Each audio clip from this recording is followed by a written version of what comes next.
충격적인 소식입니다. 2019년 필리핀 민다나오 섬에서 강진이 발생하였습니다. 그 현장에서 살아남은 한 청년이 한국에 와서 다른 삶을 살게 됐다고 하는데요. 한국 건축 기술에 감동해 새로운 꿈을 꾸게 된 믿기 힘든 실화. 지금부터 그 놀라운 이야기를 시작합니다. 저는 파차라 수안차이, 방콕 대학교에서 건축학을 전공하는 박사과정 학생이었습니다. 태국의 수도 방콕, 화려한 고층 빌딩들이 끊임없이 솟아오르는 이 도시에서 아시아 도시의 고층 건물 내진 설계 비교라는 주제로 연구를 진행하고 있었어요. 그날도 평소와 다름없는 하루였습니다. 아침 일찍 일어나 커피 한 잔을 마시고 노트북에 자료를 정리한 후 현장 실습을 위해 짜뚜짝 시장 인근의 고층 건물 공사 현장으로 향했어요. 33층짜리 새 정부 청사가 세워지고 있었고 실습의 일환으로 시공 과정을 관찰하고 있었죠. 건설 현장에 도착해 안전모를 쓰고 공사 책임자를 만났습니다. 그는 중국 국영건설회사 소속으로 친절하게 현장을 안내해 주었어요. 오늘은 28층 콘크리트 타설 작업을 볼 수 있을 거예요. 책임자의 안내에 따라 엘리베이터를 타고 올라갔습니다. 높은 곳에서 바라본 방콕의 모습은 언제나 가슴을 뛰게 했어요. 하지만 그날은 왠지 모를 불안감이 있었습니다. 작업자들이 콘크리트를 붓는 모습을 관찰하던 중 문득 기둥의 두께가 설계도면보다 얇아 보인다는 생각이 들었어요. 메모장에 의문점을 적어두고 계속 관찰했습니다. 철근의 배치도 다소 엉성해 보였고 작업자들의 움직임도 서두르는 듯했어요. 학생의 입장에서 직접적인 지적은 할 수 없었지만 나중에 교수님께 여쭤봐야겠다고 생각했죠. 점심시간이 되어 현장 사무실에서 도시락을 먹고 있었습니다. 창밖으로 보이는 방콕의 스카이라인을 바라보며 이 도시의 급속한 발전과 함께 안전에 대한 우려도 커지고 있다는 생각이 들었어요. 태국은 지진이 거의 없는 나라지만 고층 건물이 늘어나면서 내진 설계의 중요성이 높아지고 있었거든요. 식사를 마치고 다시 현장으로 향했습니다. 오후에는 28층 바닥 작업을 관찰할 예정이었어요. 노트북을 꺼내 아침에 찍은 사진들을 정리하고 있었죠. 그때였습니다. 처음에는 미세한 진동으로 시작됐어요. 컵 속의 물이 살짝 흔들렸고 창문이 미묘하게 떨리는 것이 느껴졌습니다. 태국에서는 좀처럼 경험하기 힘든 느낌이었죠. 지진인가요? 현장 책임자에게 물었지만 그는 대수롭지 않게 대답했어요. 아마 큰 장비가 움직이는 거겠죠. 걱정 마세요. 하지만 그의 말이 채 끝나기도 전에 진동은 급격히 강해졌습니다. 책상 위에 물건들이 떨어지기 시작했고 창문이 심하게 흔들렸어요. 그리고 곧 끔찍한 소리가 들려왔습니다. 건물 전체가 신음하는 듯한 소리였어요. 그리고 뒤이어 들린 굉음. 순간 바닥이 기울어지는 것을 느꼈습니다. 현장 사무실 안에 모든 사람들이 비명을 질렀어요. 누군가의 빨리 탈출하라는 외침에 모두가 출구로 몰려갔지만 이미 늦었습니다. 바닥이 완전히 기울어지며 사람들이 미끄러져 넘어졌고 천장에서는 콘크리트 조각이 떨어지기 시작했어요. 저는 본능적으로 책상 밑으로 몸을 피했습니다. 머리 위로 무언가가 떨어지는 소리, 사람들의 비명 소리, 그리고 건물이 무너지는 소리가 뒤섞였어요. 눈앞이 먼지로 가득 차고 숨쉬기조차 힘들어졌습니다. 살려주세요. 도와주세요.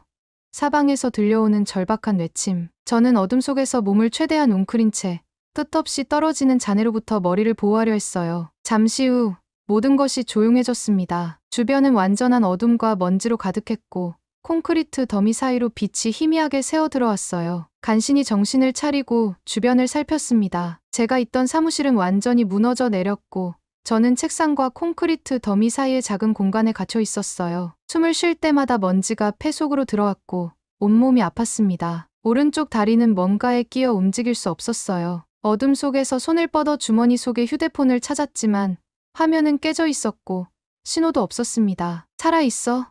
누구 있어요? 희미하게 들려오는 소리에 최대한 큰 소리로 대답했어요. 여기요. 살아있어요. 도와주세요. 시간이 얼마나 흘렀는지 모르겠습니다. 갇힌 공간은 점점 더워졌고 목은 말라갔어요. 의식이 흐려지기 시작했지만 포기할 수는 없었습니다. 생존자를 찾는 구조대의 소리가 간간히 들려왔고 저는 계속해서 소리쳤어요. 마침내 콘크리트 더미 위로 빛이 들어왔습니다. 구조대원이 제게 말을 걸었어요. 움직이지 마세요. 지금 구조하겠습니다. 몇 시간에 걸친 구조 작업 끝에 마침내 저는 잔해 속에서 꺼내졌습니다. 눈부신 햇빛이 눈을 찔렀고 주변에는 수많은 구급차와 소방차, 경찰차가 서 있었어요. 담요를 덮은 채 들것에 실려 구급차로 옮겨졌습니다. 구급차 안에서 창밖을 바라보았을 때 비로소 재앙의 규모를 알 수 있었어요. 33층 건물은 완전히 무너져 거대한 잔해 더미가 되어 있었고 주변에는 수많은 구조대원들이 생존자를 찾고 있었습니다. 다른 건물들은 어때요? 간신히 목소리를 내어 구급대원에게 물었어요. 다른 건물들은 괜찮아요. 이 건물만 무너졌어요. 그 말을 듣는 순간 의식이 흐려졌습니다. 다음에 눈을 떴을 때는 병원 침대 위였어요. 병원 침대에서 눈을 떴을 때 처음 본 것은 천장의 형광등이었습니다. 온몸이 아팠고 오른쪽 다리는 깁스를 하고 있었어요. 부모님이 걱정스러운 표정으로 침대 옆에 앉아 계셨습니다. 파차라, 정신이 들었니? 의사를 부를게. 어머니의 떨리는 목소리가 들렸어요. 의사가 와서 간단한 검사를 했고 다행히 생명에는 지장이 없다고 했습니다. 다리 골절과 몇 군데 타박상, 그리고 가벼운 뇌진탕이 있다고 했어요. 얼마나 시간이 지났어요? 겨우 목소리를 내어 물었습니다. 사흘 동안 의식이 없었어. 정말 걱정했단다. 아버지의 대답에 놀랐어요. 사흘이나 의식불명 상태였다니. 침대 옆 탁자 위에는 신문과 태블릿이 놓여 있었고 병실 텔레비전에서는 뉴스가 나오고 있었습니다. 뉴스 앵커의 말에 정신이 번쩍 들었어요. 병실 내 모든 사람의 시선이 TV로 향했습니다. 아버지가 태블릿을 건네주었어요. 여러 언론 보도를 통해 상황을 파악할 수 있었습니다. 미얀마에서 대규모 지진이 발생했고 그 여파가 태국까지 미쳤다는 것, 그리고 방콕 내 수많은 고층 건물 중 제가 있던 건물만 무너졌다는 충격적인 사실.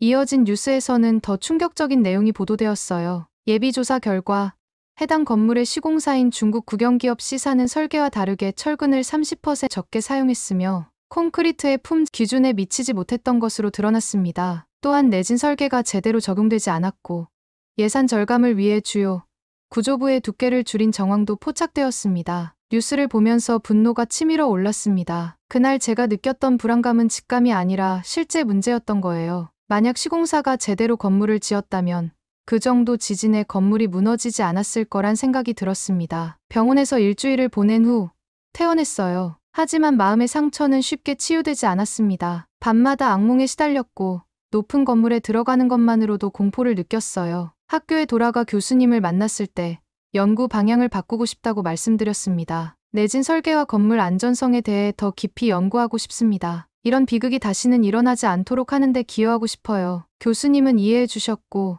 저는 새로운 결심을 안고 연구를 시작했답니다. 사고 후 저는 완전히 다른 사람이 되어 있었습니다. 연구실에 틀어박혀 세계 각국의 내진 설계 기준과 사례를 비교 분석했고 특히 지진이 잦은 일본의 사례에 주목했어요. 다리 부상은 점차 나아졌지만 저는 여전히 높은 건물에 들어가면 불안감을 느꼈습니다. 어느 날 우연히 국제토목공학 저널에서 한 논문을 발견했어요. 차나칼레 대교, 트리키의 대지진을 견뎌낸 현수교라는 제목이었습니다. 호기심에 논문을 열어보았고 그 내용에 완전히 빠져버렸습니다. 터키와 그리스 사이의 지진대에 위치한 차나칼레 해협에 건설된 이 다리는 2023년 트리키의 대지진 당시 진앙지에서 약 1000km 떨어져 있었음에도 전혀 손상 없이 견뎌냈다고 했습니다. 이는 저와 비슷한 상황이었어요. 방콕도 미얀마 지진 진앙지에서 약 1000km 떨어져 있었으니까요. 하지만 결과는 정반대였습니다. 제가 있던 건물은 완전히 무너졌지만 차나칼레 대교는 끄떡없었어요. 더 놀라운 것은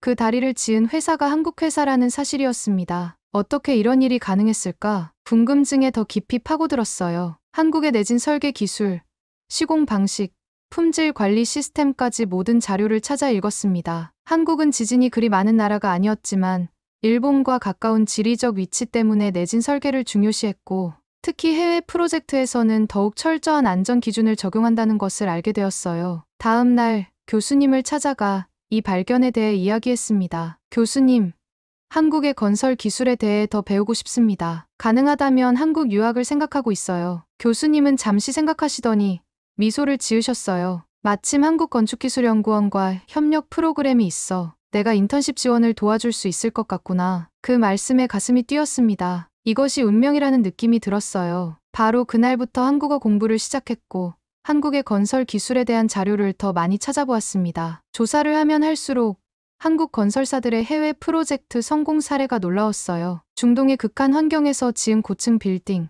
아프리카의 열악한 조건에서 완성한 교량, 지진 위험이 높은 지역에서 안전하게 운영되는 플랜트 시설까지 그들의 기술력과 안전에 대한 철학이 저를 감동시켰습니다. 한국 건설사들이 세계 시장에서 인정받는 이유는 단순히 저렴한 가격이 아니라 안전과 품질에 대한 헌신이었어요. 이런 사실을 알게 될수록 제 결심은 더욱 굳어졌답니다. 교수님의 도움으로 한국건축기술연구원의 인턴십 프로그램에 지원했고 다행히 합격했습니다. 6개월 동안의 인턴십이었지만 저에게는 인생을 바꿀 기회였어요. 출국 전날 사고 현장을 마지막으로 방문했습니다. 이제는 잔해가 모두 치워지고 빈 공터만 남아 있었어요. 그곳에서 잠시 묵념을 하며 이번 기회를 통해 꼭 더 안전한 건물을 만드는 데 기여하겠다고 다짐했습니다. 2024년 4월 저는 처음으로 한국 땅을 밟았어요. 인천공항에서 서울로 향하는 기차 안에서 창밖으로 보이는 수많은 고층 빌딩들이 인상적이었습니다. 특히 눈에 띄었던 것은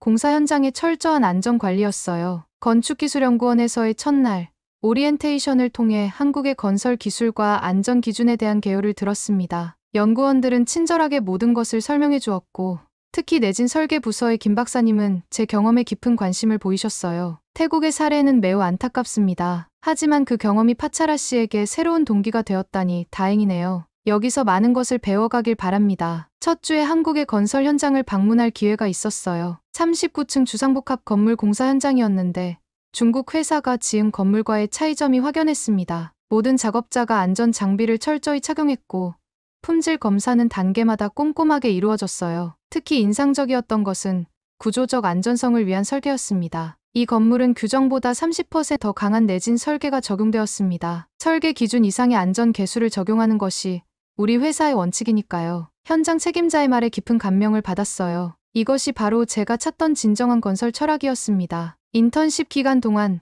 저는 한국의 내진 설계 기술을 집중적으로 배웠어요. 초고층 빌딩의 구조적 안정성, 집안 조사 방법, 재난 대응 시스템까지 모든 것이 새롭고 흥미로웠습니다. 한국어도 열심히 공부했고 몇 개월 후에는 간단한 대화가 가능해졌어요. 인턴십이 끝나갈 무렵 김 박사님이 저를 사무실로 불렀습니다. 파차라 씨, 당신의 열정과 능력이 인상적이었습니다. 우리 연구원에서 박사 과정을 계속하면서 연구원으로 일할 생각은 없나요? 그 말에 가슴이 뛰었어요. 이것은 꿈만 같은 제안이었습니다. 주저없이 수락했고 방콕 대학교와의 협의를 통해 한국에서 학위를 계속할 수 있게 되었어요. 이렇게 저희 새 삶이 시작되었답니다. 한국에서의 생활에 적응될 때쯤 태국 공영방송에서 연락이 왔습니다. 특집 다큐멘터리를 제작한다며 인터뷰를 요청했어요. 처음에는 망설였습니다. 그 사고의 기억은 여전히 아픔으로 남아있었거든요. 하지만 많은 사람들에게 건축 안전의 중요성을 알릴 수 있는 기회라 생각하고 응했어요.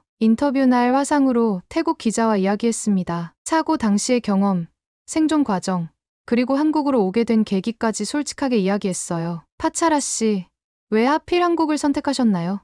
일본이나 미국, 유럽도 선택지가 있었을 텐데요. 이 질문에 잠시 생각에 잠겼습니다. 그리고 마음속 깊은 곳에서 우러나오는 대답을 했어요. 중국 회사가 지은 건물은 무너졌지만 한국 기업이 비슷한 조건에서 지은 구조물은 끄떡없이 견뎌냈기 때문입니다. 한국은 위기를 두려워하지 않았고 기술로 답했습니다. 그들이 만든 건축물은 사람의 생명을 지켰어요. 저는 그 사실에 감동했고 배워야겠다고 생각했습니다. 인터뷰가 태국에서 방송된 후 놀라운 반응이 이어졌어요. 많은 태국 학생들이 저처럼 한국에서 건축과 토목을 공부하고 싶다는 메시지를 보내왔고 한국 건설사들은 태국 시장에서 더 많은 관심을 받기 시작했습니다. 저 역시 더 열심히 공부했어요. 연구원에서는 태국을 포함한 동남아시아 지역의 건축 안전성 향상을 위한 특별 프로젝트를 시작했고 저는 그 프로젝트의 일원이 되었습니다. 김 박사님과 함께 태국을 방문해 현지 건설 현장을 조사하고 안전 기준 강화를 위한 제안서를 작성했어요. 태국 정부 관계자들과의 미팅에서 한국의 건설 안전 시스템을 소개하는 기회도 가졌습니다. 그 과정에서 깨달은 것이 있었어요. 단순히 기술만 배우는 것이 아니라 안전을 최우선으로 생각하는 문화와 철학을 배우고 있다는 것. 그리고 이것이 바로 한국 건설 기술의 진정한 강점이라는 사실이었습니다. 연구실로 돌아온 후 저는 동남아시아 지역 건축물의 내진 설계 강화 방안이라는 주제로 논문을 쓰기 시작했어요. 이 논문을 통해 저의 경험과 한국에서 배운 지식을 결합해 태국과 같은 국가들이 더 안전한 건물을 지을 수 있는 방안을 제시하고 싶었습니다. 밤늦게까지 연구실에서 작업하던 어느 날 창밖으로 서울의 야경을 바라보았어요. 반짝이는 불빛들 사이로 높이 솟은 건물들, 그리고 그 건물들 사이를 오가는 사람들. 문득 이런 생각이 들었습니다. 이 모든 사람들은 이 건물들이 안전하다고 믿고 있어. 그리고 그 신뢰를 지키는 것이 바로 우리 엔지니어들의 책임이야. 그 순간 제 직업의 진정한 의미를 깨달았어요. 저희가 하는 일은 단순히 건물을 짓는 게 아니라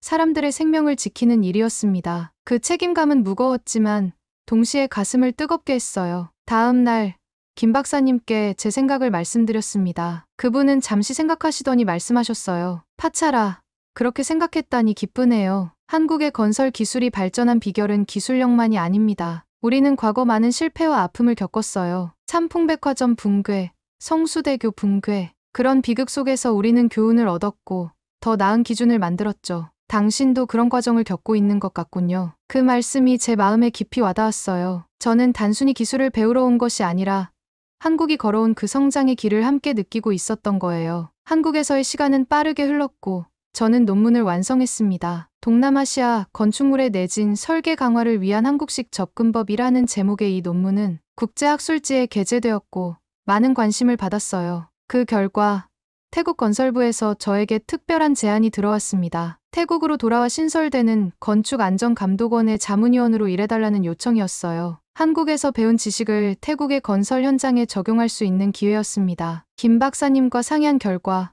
한국에서의 연구를 계속하면서도 태국의 자문위원 역할을 병행하기로 했어요. 이런 국제적 협력이야말로 제가 꿈꾸던 바였으니까요. 태국으로 출장을 간 첫날, 현장 책임자는 저를 반갑게 맞이했어요. 그는 한국에서 온 성민 부장이었습니다. 파차라 박사님의 이야기는 이미 들었습니다. 당신의 경험이 이 프로젝트에 큰 도움이 될 거예요. 현장을 둘러보며 한국의 건설 기술이 태국에 적용되는 모습을 보니 가슴이 뭉클했어요. 철근의 배치, 콘크리트의 품질 관리, 작업자들의 안전 수칙 준수까지 모든 과정이 철저하게 이루어지고 있었습니다. 성민 부장의 말에 깊이 공감했어요. 이것이 바로 제가 꿈꾸던 변화의 시작이었습니다. 태국 체류 기간 동안 현지 대학에서 특강도 진행했어요. 학생들에게 한국의 건설 기술과 안전 철학에 대해 이야기했고 제 경험을 나누었습니다. 강의가 끝난 후 한 학생이 다가와 물었어요. 한국에서 가장 중요하게 배운 것은 무엇인가요? 잠시 생각한 후 대답했습니다. 기술보다 더 중요한 것은 책임감입니다. 우리가 짓는 건물 하나하나가 수많은 사람들의 생명을 책임진다는 사실을 항상 기억해야 해요. 태국에서의 일정을 마치고 한국으로 돌아오는 비행기 안에서 창밖의 구름을 바라보며 생각했어요. 제 인생이 얼마나 극적으로 바뀌었는지, 그리고 앞으로 어떤 역할을 해야 할지에 대해서요. 저는 이제 두 나라를 오가며 안전한 건축 문화를 전파하는 다리 역할을 하게 되었습니다. 비극적인 경험으로 시작된 여정이지만 그 끝에는 더 나은 미래를 위한 희망이 있었어요. 그리고 저는 중요한 결정을 내렸습니다. 박사 과정을 마치고 태국으로 돌아가 대학에서 가르치기로 한 거예요. 물론 한국과의 연결은 계속 유지할 생각이었습니다. 마지막 논문 발표를 앞두고 김 박사님과 함께 서울의 한 카페에서 이야기를 나누었어요. 파차라, 태국으로 돌아가면 어떤 일을 하고 싶은지 구체적인 계획이 있나요? 제 대답은 확고했습니다. 네, 두 가지 목표가 있습니다. 첫째는 대학에서 한국의 건설 기술과 안전 철학을 가르치는 것이고, 둘째는 태국 정부와 협력해 건축 안전 기준을 강화하는 것입니다. 김 박사님은 미소 지으며 고개를 끄덕이셨어요. 좋은 계획이네요. 우리 연구원도 최대한 지원하겠습니다. 태국과 한국이 더 긴밀하게 협력할 수 있는 좋은 기회가 될 것 같아요. 그렇게 우리는 한태 건축 안전 협력 프로젝트의 기본 틀을 구상했습니다. 연구 교류, 학생 교환 프로그램, 공동 기술 개발까지 포함된 큰 그림이었어요. 박사 논문 발표는 성공적이었고 졸업식에는 태국에서 부모님도 오셨습니다. 자랑스러운 표정으로 저를 바라보시는 부모님의 모습에 가슴이 뭉클했어요. 졸업 후 마지막으로 한국의 여러 건설 현장을 방문했습니다. 그동안 제가 연구했던 내진 설계가 실제로 적용된 건물들을 보니 더욱 뿌듯했어요. 특히 인상적이었던 것은 서울 외곽에 지어진 새 아파트 단지였습니다. 이 지역은 2016년 지진을 경험했기 때문에 우리는 특별히 강화된 내진 설계를 적용했습니다. 건물의 기초부터 구조체까지 모든 것이 지진에 대비되어 있죠. 현장 책임자의 설명을 들으며 다시 한번 한국 건설 기술의 철학을 느낄 수 있었어요. 한국을 떠나기 전날 저녁, 연구원 동료들이 송별회를 열어주었습니다. 김 박사님은 특별한 선물을 주셨어요. 한국 전통 건축의 상징인 다포 모형이었습니다. 이것은 무거운 지붕을 여러 개의 작은 기둥이 나누어 지탱하는 구조예요. 혼자서 모든 것을 감당하려 하지 말고 지식을 나누고 함께 일해나가길 바랍니다. 그 말씀이 깊이 와닿았어요. 저 혼자의 노력으로는 변화를 이룰 수 없습니다. 많은 사람들과 함께 협력해야만 진정한 변화가 가능하다는 것을요. 방콕으로 돌아온 첫날, 아침 일찍 일어나 창밖을 바라보았습니다. 방콕의 스카이라인, 그리고 그 사이로 보이는 새로운 건설 현장들. 이제 저는 다른 시각으로 이 도시를 바라보게 되었어요. 방콕 대학교에서 새 학기가 시작되었고, 저는 한국의 건축 안전 시스템이라는 특별 강좌를 개설했습니다. 첫 수업에는 예상보다 훨씬 많은 학생들이 참석했어요. 여러분, 오늘 우리는 단순히 건물을 짓는 방법을 배우는 것이 아닙니다. 사람의 생명을 지키는 철학을 배우는 것입니다. 그렇게 수업을 시작하며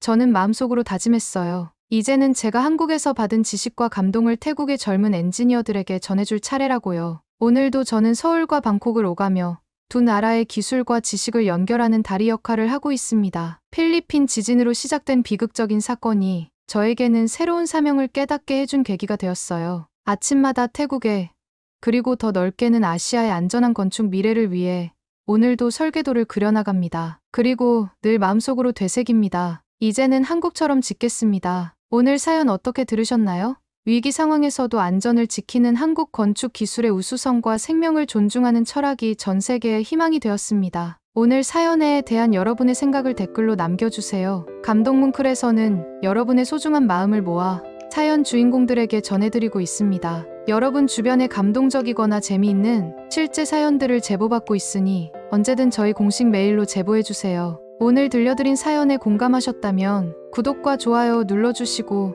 주변 분들과도 공유해주세요. 여러분의 작은 관심과 응원이 더욱 좋은 콘텐츠를 만드는 데 큰 힘이 됩니다. 오늘도 여러분의 하루의 작은 즐거움이라도 되었기를 바라며 지금까지 감동문클이었습니다. 끝까지 시청해주셔서 감사합니다.